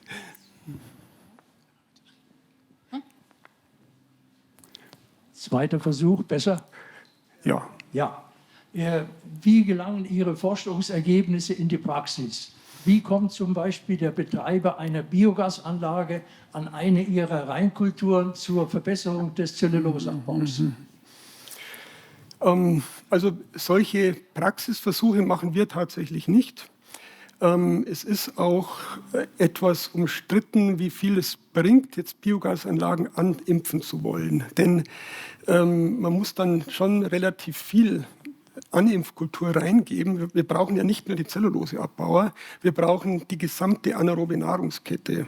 Und damit es optimal funktioniert, müssen viele verschiedene Organismen drin sein. Also es gab natürlich schon Versuche, auch anzuimpfen, auch Biogasanlagen, aber meines Wissens, ich glaube, es gibt sogar Präparate zu kaufen, aber ob das wirklich viel bringt in der Praxis, weiß ich nicht genau, aber ich wage es eher zu bezweifeln, ehrlich gesagt. Ich weiß nur zum Beispiel, wenn, als ich in Göttingen war, da haben wir mal so ein Bioenergiedorf besucht, die schon vor 25 Jahren, die haben da schon groß Biogasanlagen betrieben und die haben versucht, die Biogasanlagen ausschließlich auf pflanzlichen Fütterung letztlich laufen zu lassen. Und das ist, zumindest damals hieß es dann immer, ja, kann man machen, aber das bricht dann oft irgendwann zusammen. Dann funktioniert es nicht mehr und deshalb muss dann wieder um das wieder zu beheben, haben die dann eben Gülle und Tierexkremente wieder reingegeben, um diese Flora wieder, sage ich mal, aufzufrischen, die ganze anaerobe Nahrungskette dann macht. Ja. Und wenn man also rein auf jetzt pflanzlichen Rohstoffen Biogasanlagen betreibt, ist es wohl nicht immer stabil. Aber das zeigt aber auch wieder, ich meine, wenn ich dann so eine undefinierte Animfmasse reingebe, wie Tierexkremente, dass da einfach, man braucht eine große Vielfalt an verschiedenen Organismen, um diese ganze anaerobe Nahrungskette letztlich stabil hinzukriegen.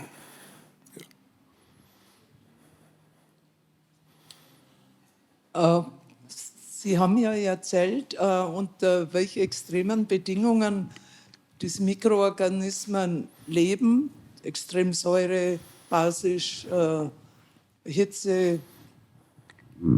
Also brauchen fast alle oder alle Mikroorganismen auch Feuchtigkeit. Zum Beispiel in der Wüste ist es halt extrem heiß und extrem trocken. Ja. Gibt es da auch welche? Ja, man findet welche. Ob die aktiv jetzt gerade wachsen, ist eine andere Frage. Aber Mikroorganismen sind natürlich ubiquitär verbreitet. Aber wie gesagt, wenn in so ganz extrem trockenen Gebieten, Mikroorganismen brauchen natürlich schon Wasser zum Wachsen, zum Leben. Manche können allerdings mit relativ wenig Wasser auskommen. Ich habe Ihnen da Beispiele gezeigt, allerdings mit anderen Methoden, jetzt nicht Trockenheit, weil austrocknen, wenn kein Wasser mehr da ist, dann kann auch kein Mikroorganismus mehr was machen. Aber hohe Salzkonzentrationen, das ist im Grunde was Ähnliches, da entzieht man Wasser. Wenn man eine gesättigte Salzlösung hat, die Bakterien, Archaeen, die da drin wachsen, die müssen auch mit sehr wenig Wasser klarkommen letztlich. Und also da gibt es schon Beispiele. Aber natürlich, wenn gar kein Wasser mehr da ist, dann hilft alles nichts. Da kann kein Organismus dann überleben. Aber es gibt natürlich viele, die können überdauern unter solchen Bedingungen. Die überleben dann sozusagen in einer ruhenden Form, entweder Sporen oder es gibt auch einfach Zellen, die in Trockenheit, dann in Starre sozusagen metabolisch verfallen und dann aber auch wieder wachsen können. Also da gibt es schon alles Mögliche, um solche Phasen vielleicht zu überstehen, bis es dann wieder mal regnet. Also da gibt es Diverses bei den Bakterien, was da an Möglichkeiten da sind. Was mich noch interessieren würde, bei der Biogasanlage, also ich kenne von früher nur die Silage zum Beispiel, aber bei der Biogasanlage, wo geht das Gas dann, wie wird das abgeleitet und zum anderen, wie wird kontrolliert, dass wieder nachgefüttert werden muss, also dass da halt auch immer genug Abbau und Gasproduktion möglich ist. Da ist natürlich viel Erfahrung dabei, wie so eine Anlage dann betrieben wird, dass sie auch zuverlässig betrieben wird und wie nachgefüttert wird. Das sind auch einfach, sag ich mal, Erfahrungswerte, die aber den Landwirten auch mitgeteilt werden. Also die macht ja nicht jeder seinen eigenen Selbstversuch sozusagen. Das Biogas selber, das entsteht ja als Gas und das wird in der Regel in den meisten Anlagen, die ich kenne, wird es dann verbrannt und über einen Motor stellt man dann Strom her oder es wird Wärme produziert und man nutzt dann die Wärme. Zum Teil muss man auch Biogasanlagen dann ein bisschen aufheizen, wenn es sehr kalt ist. Also aber wie gesagt, die Einnahmen kommen hauptsächlich, denke ich, aus der Stromerzeugung, indem man dann das Biogas verbrennt. Ja, ich habe mich gefragt, was diese Essigsäurebakterien, die Zellulose synthetisieren, davon haben, das zu können, sich so einzuspinnen, bis irgendwann vielleicht bewegungsunfähig ist. Gibt es dafür eine Erklärung?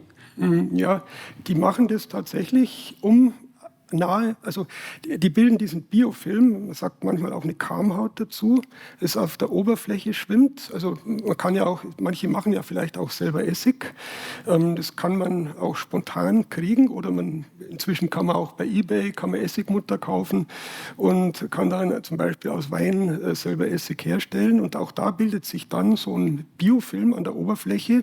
Was ich Ihnen gezeigt habe, das waren Reinkulturen, ja, mit viel Zellulose. Aber so eine Essigmutter, die ist oft viel schleimiger noch, manchmal auch sogar dicker und das ist eine Mischkultur, da sind diverse Organismen drin, aber auch sehr viele Essigsäurebakterien. Wir haben da auch mal eine solche Essigmutter, haben wir mal die Diversität untersucht und das meiste waren aber tatsächlich Essigsäurebakterien, die wir gefunden haben, aber aus 2 verschiedenen Gattungen, unterschiedliche waren da drin als Mischkultur. Ja.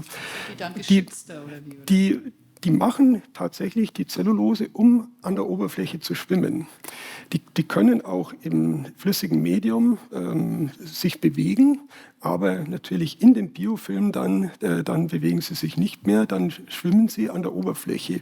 Ist aber eigentlich ein optimales Szenario für so ein Essigsäurebakterien, weil da habe ich von unten Nährstoffe in so eine Nährlösung, Ethanol, wenn sie Essig produzieren, aus dem Wein zum Beispiel, und von oben habe ich genug Sauerstoff und die brauchen Sauerstoff essentiell, um überleben zu können überhaupt. Das sind strikt aerobe Bakterien.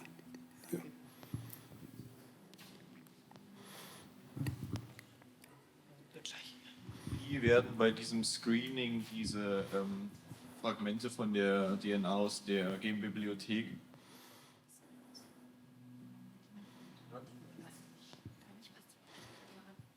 genau, also bei diesem Screening diese DNA-Fragmente aus der Umwelt, wie genau werden die in diese Wirtszellen eingeschleust? Und dann noch dazu, zum Beispiel bei diesen Zellulosen-Bakterien, wie werden da andere Gene deaktiviert, wie man bei diesen Mutationen gesehen hat? Okay, also die Umwelt-DNA-Stücke, die wir in solche Genbibliotheken einbauen, wir sind ein bisschen spezialisiert auf große Insertionen, also so 30, 40 Kilobasen, also 30, 40.000 Basenpaare. Das sind dann viele Gene auf einem Stück. Damit kann man mit weniger Klonen mehr durchforsten, also mehr Screening machen, wie wenn man nur sehr kleine Fragmente in die Wirtsorganismen einführt. Wir nutzen jetzt in Escherichia coli, da gibt es sehr gute Werkzeuge auf sogenannten Plasmiden, das sind extrachromosomale DNA-Elemente, wo man dann auch große DNA-Fragmente einbringen kann aus Umweltproben. Bei dem Thermus, da gehen wir einen anderen Weg, da integrieren wir diese DNA-Fragmente ins Thermuschromosom.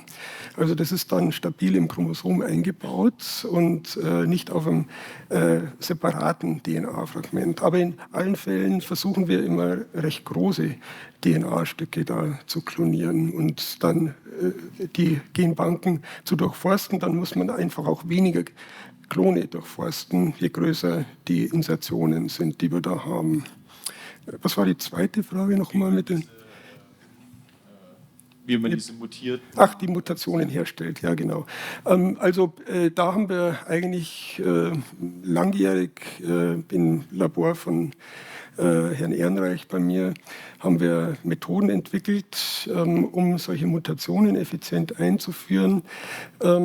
Ist jetzt nicht ganz so einfach zu erklären, wie es genau geht, aber im Grunde stellen wir dazu rekombinante Plasmide her.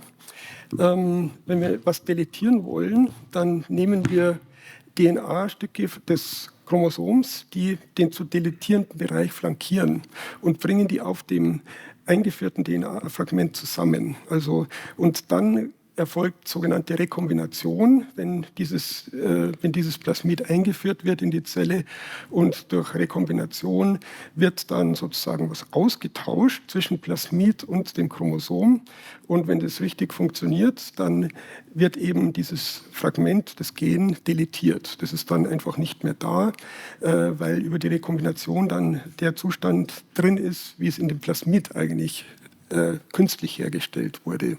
Das ist eine Methode, die da verwendet wird. Es geht zwar noch über einen weiteren Zwischenschritt, Selektion, Gegenselektion, aber das jetzt ohne zusätzliche Bebilderung zu erklären, ist vielleicht ein bisschen schwierig.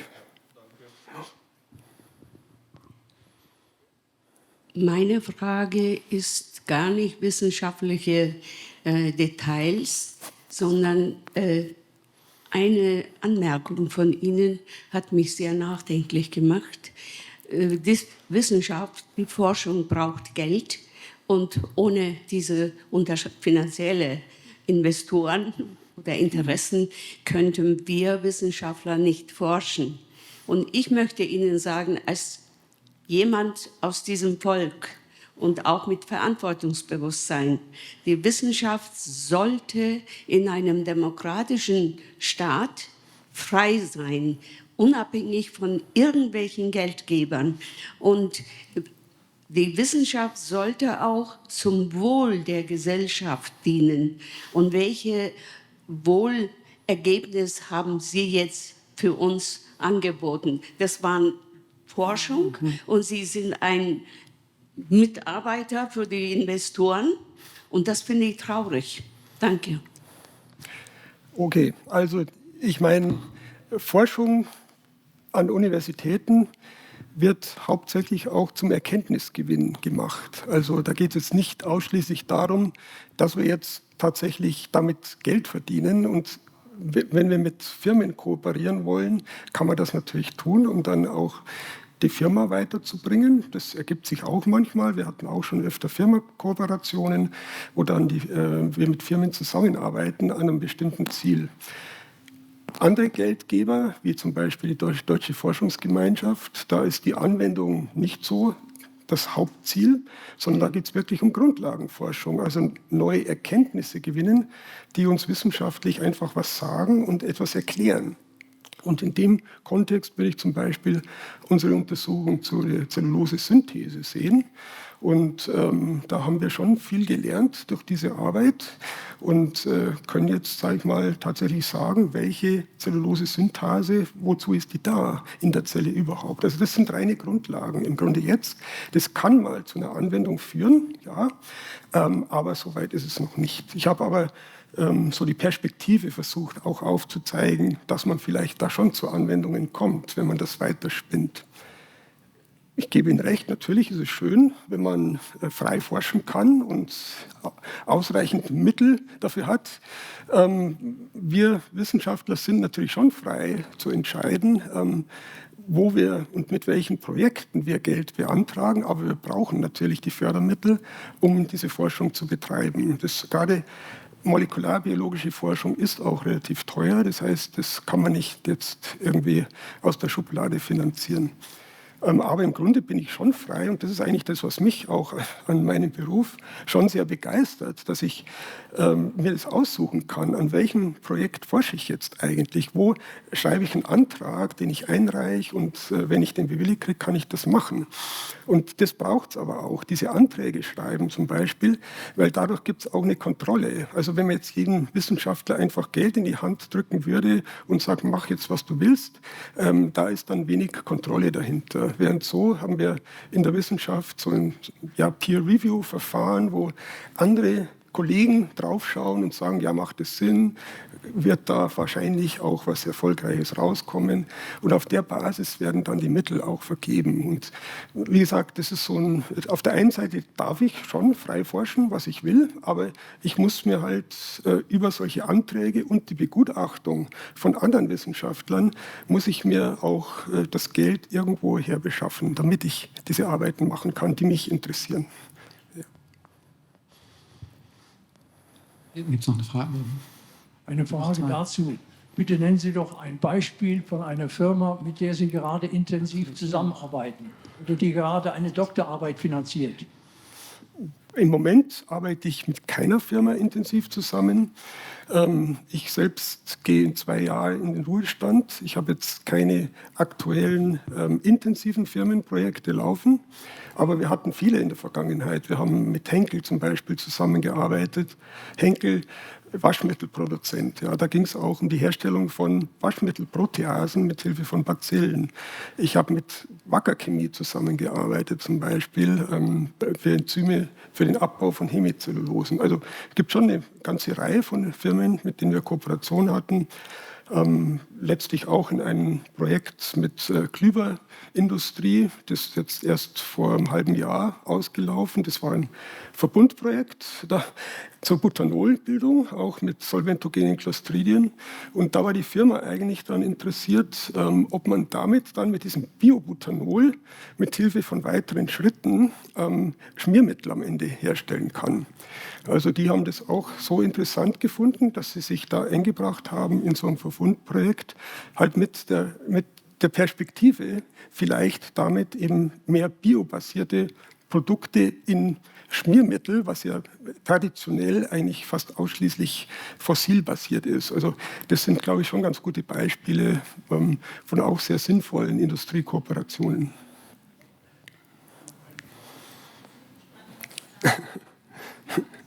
Genau. Ich hätte noch mal eine wissenschaftliche Frage. Dieses Einbringen von Genbibliotheken aus Proben aus der Umwelt, wo man nicht weiß, was da eigentlich drin ist, in einen Wirt. Da hatten Sie ja gesagt, dass das manchmal ein Problem ist, dass diese Proteine dann gar nicht erst abgelesen werden und man deswegen die nicht finden kann.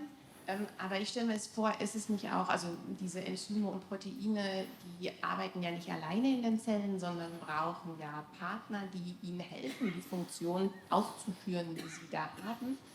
Wie erfolgsversprechend ist das überhaupt, jetzt in eine ganz andere Zelle zu gehen, wo eben alles eigentlich ganz anders ist? Und wie wichtig ist es nicht eigentlich auch, einen ganzen Pathway oder einen ganzen Komplex da zu haben? Ja, also da muss man immer versuchen, also ein Screening-Verfahren zu haben, das passgenau ist auf das Enzym, das ich haben will.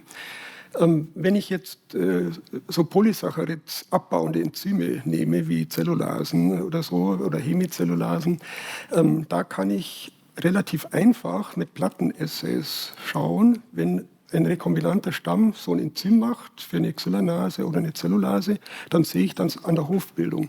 Da brauche ich keine weiteren Stoffwechselenzyme, um diese Reaktion hervorzurufen. Das macht dieses eine Enzym. Also das ist ein sehr einfacher Fall. Da brauche ich nicht einen ganzen Stoffwechselweg zum Beispiel, wo ich dann klar, wenn ich jetzt ein ganz spezifisches Enzym aus einem Stoffwechselweg, das von einem Ausgangssubstrat bis zu einem Produkt führt, wenn ich da eins isolieren möchte, gezielt, dann muss ich anders vorgehen. Da müsste ich dann Mutanten herstellen, denen zum Beispiel dieses Enzym gerade fehlt. Und dann versuchen, über so eine Art Komplementation, wie ich Ihnen das in einem Beispiel gezeigt habe, mit dem Tributerin-Komplementationsassay, dann versuchen, da eben Gene zu screenen, die diese fehlende Funktion dann in der Mutante ersetzen. Also da kann man unterschiedliche Strategien dann fahren, je nachdem, was für ein Gen und was für ein Enzym man im Auge hat letztlich. Gut, ich glaube, wir hatten da noch eine Frage, die würde ich nur noch mitnehmen, bevor wir uns in die Sommerpause verabschieden. Susanne, noch mal 2 Reihen davor.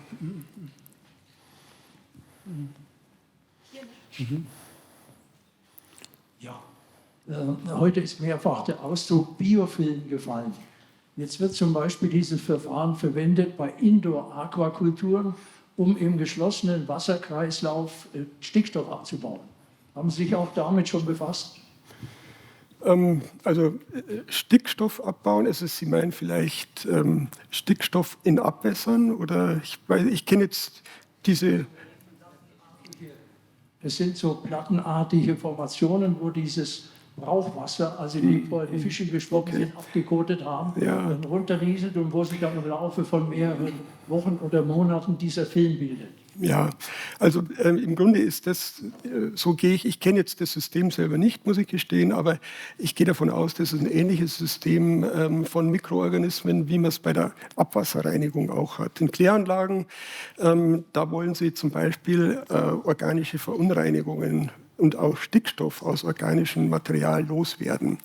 Und in Kläranlagen läuft das dann so ab, in typischen Kläranlagen, da werden organische Moleküle, die stickstoffhaltig sind, da werden die Stickstoffgruppen abgespalten, dann kriegt man Ammoniumionen, die da löslich im Wasser sind, und diese werden dann von sogenannten nitrifizierenden Bakterien oxidiert zu Nitrat. Und dieses Nitrat, das dient wieder anderen anaeroben Bakterien dazu, das als Sauerstoffersatz zu nehmen, sozusagen, um Elektronen drauf abzuladen. Und dadurch entstehen dann in einem Prozess, den bezeichnet man als Denitrifikation, entstehen dann gasförmige Stickstoffverbindungen, die dann in die Luft entweichen. Also molekularer Stickstoff am Ende. Und auf die Art kriegt man den Stickstoff aus Abwässern raus. Und ich gehe mal davon aus, das ist ganz ähnlich in solchen Biofilmen. Ja. Gut, ganz herzlichen Dank für die vielen tollen Fragen und für die Diskussion. Ganz herzlichen Dank dir nochmal, Wolfgang, für diesen faszinierenden Vortrag in die Welt des ganz Kleinen. Und wie schon kurz angedeutet, damit würden wir uns in die Sommerpause verabschieden. Aber wie Wolfgang schon angedeutet hat, wir sind am Ende September wieder da, wenn eben der Herr Richlik, einer unserer Lebensmittelchemiker, uns dann wieder in die Spur bringt. Und ich würde mich freuen, viele von Ihnen dann hier wieder zu sehen. Bis dahin, bleiben Sie gesund, bleiben Sie uns gewogen. Und geben Sie bitte die Karten ab vorne mit den Evaluierungen, damit wir auch ein bisschen was zu tun haben in der Sommerpause. Dankeschön, schönen Abend.